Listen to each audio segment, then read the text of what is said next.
Bonjour à tous, bienvenue sur la chaîne. J'espère que vous passerez tous une excellente journée. Aujourd'hui, j'aimerais aborder un sujet qui passionne sans doute beaucoup d'entre vous. Les opérations de transfert en cours au FC Barcelone. Ce club légendaire, qui a traversé tant de hauts et de bas ces dernières années, se retrouve une fois de plus au cœur des discussions, alors que Joan Laporta et Deco travaillent d'arrache-pied pour renforcer l'équipe avant la fin du marché. Il reste encore quelques jours avant la fermeture de la fenêtre des transferts, et bien que cela puisse sembler une éternité pour certains, il est important de comprendre la stratégie du club.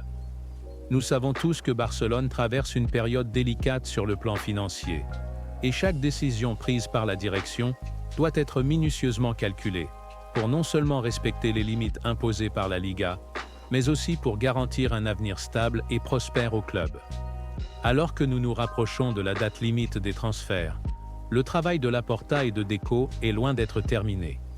Ils sont pleinement conscients des attentes élevées des supporters, et ils font de leur mieux pour répondre à ces attentes, même si cela prend plus de temps que certains ne l'espéraient. Laissez-moi vous donner un aperçu de ce que Deco et Laporta tentent d'accomplir.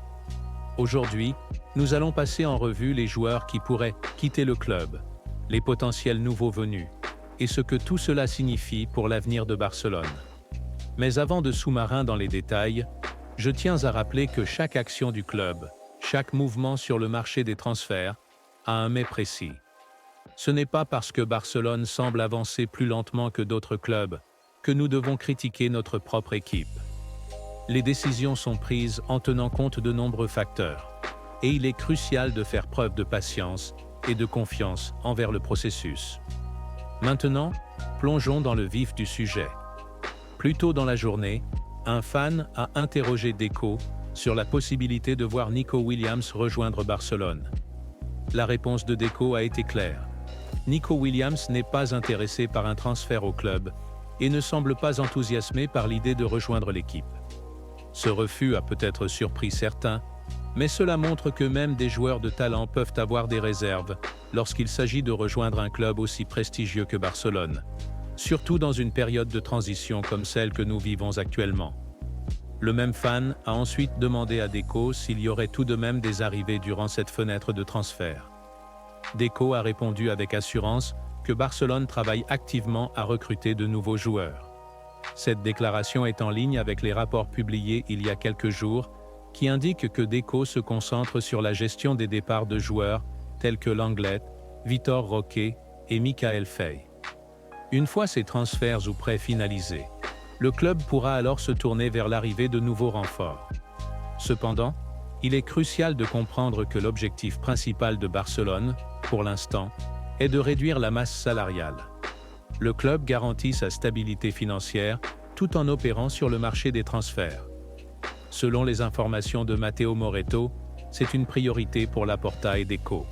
Et c'est dans ce cadre qui s'inscrivent les décisions prises jusqu'à présent. Réduire la masse salariale permet non seulement d'alléger la pression financière, mais aussi de libérer de l'espace pour de nouveaux arrivants, rendant ainsi le club plus flexible pour négocier des transferts d'envergure. Parlons maintenant des intentions de Barcelone. Il est clair que le club cherche à recruter 2 autres joueurs, mais quels postes sont ciblés? D'après plusieurs rapports, y compris ceux provenant de sources internes au club, Barcelone ne cherche pas activement à recruter un milieu de terrain défensif. Cette décision peut surprendre, compte tenu de la longue tradition du club d'avoir un solide milieu défensif pour dicter le jeu. Cependant, les priorités actuelles se trouvent ailleurs. Le club se concentre principalement sur l'acquisition d'un ailier et d'un arrière, avec Joao Cancelo étant toujours une option sérieuse pour renforcer la défense. Maintenant, j'aimerais vous parler d'un départ qui a suscité beaucoup d'émotions parmi les supporters, celui d'Ilkay Gundogan. La nouvelle de son retour imminent à Manchester City a pris beaucoup de monde par surprise, d'autant plus que le club a consenti à le laisser partir gratuitement. Les agents de Gundogan sont actuellement à Manchester pour finaliser son retour, et il semble que tout soit pratiquement réglé à 99%. Pep Guardiola récupère son capitaine, et pour les fans de Manchester City, c'est une nouvelle extraordinaire. Mais pour nous, supporters du FC Barcelone, cela soulève des questions. Pourquoi Barcelone laisserait-elle partir un joueur de la trempe de Gundogan, surtout sans demander de compensation financière? Pour comprendre cela, il faut remonter à son arrivée en 2023. À l'époque, Gundogan a été recruté gratuitement, un mouvement reconnu comme l'un des meilleurs transferts du club depuis longtemps. Barcelone avait besoin de renforcer son milieu de terrain, surtout avec un Pedri encore jeune et parfois blessé, un Gavi souvent utilisé dans un rôle plus défensif, et Fermín López, alors inconnu du grand public. Gundogan a répondu présent avec des performances remarquables, 51 matchs, 5 buts et 14 passes décisives. Son apport a été crucial pour maintenir le club à flot lors d'une saison difficile. Il est important de souligner que sans lui, Barcelone aurait probablement eu du mal à atteindre ses objectifs, notamment en championnat. Sa présence a permis à l'équipe de rester compétitive à un moment où d'autres options au milieu de terrain étaient limitées. Cependant, les choses ont changé. Aujourd'hui, Barcelone est en bien meilleure posture, notamment avec l'émergence de jeunes talents comme Fermín López et le retour en forme de Pedri. Le club peut se permettre de laisser partir Gundogan, même gratuitement, pour alléger sa masse salariale et ouvrir la voie à l'arrivée de nouveaux talents. Dani Olmo, par exemple, pourrait être un candidat potentiel pour le remplacer. Olmo, avec un salaire de 11 millions d'euros par an, coûterait bien moins cher que Gundogan, qui aurait dû toucher 18,7 millions d'euros la saison prochaine. Avec cette gestion financière, Laporta et Deco montrent qu'ils savent prendre des décisions difficiles, mais nécessaires, pour le bien du club à long terme. Passons maintenant à un autre joueur dont l'avenir est en suspens, Vitor Roque. Le Real Betis montre un grand intérêt pour l'attaquant brésilien, et Roque semble également désireux de rejoindre le club andalou. Les heures à venir seront cruciales pour finaliser ce transfert. Le conseil d'administration de Barcelone a recommandé à Roque de choisir le Betis, et cela pourrait être un excellent choix pour son développement. Le Betis est une équipe solide, qui pourrait offrir à Roque l'environnement idéal pour s'épanouir, tout en garantissant à Barcelone un levier pour le récupérer si nécessaire. D'un autre côté, le Sporting CP est également dans la course pour recruter Roque.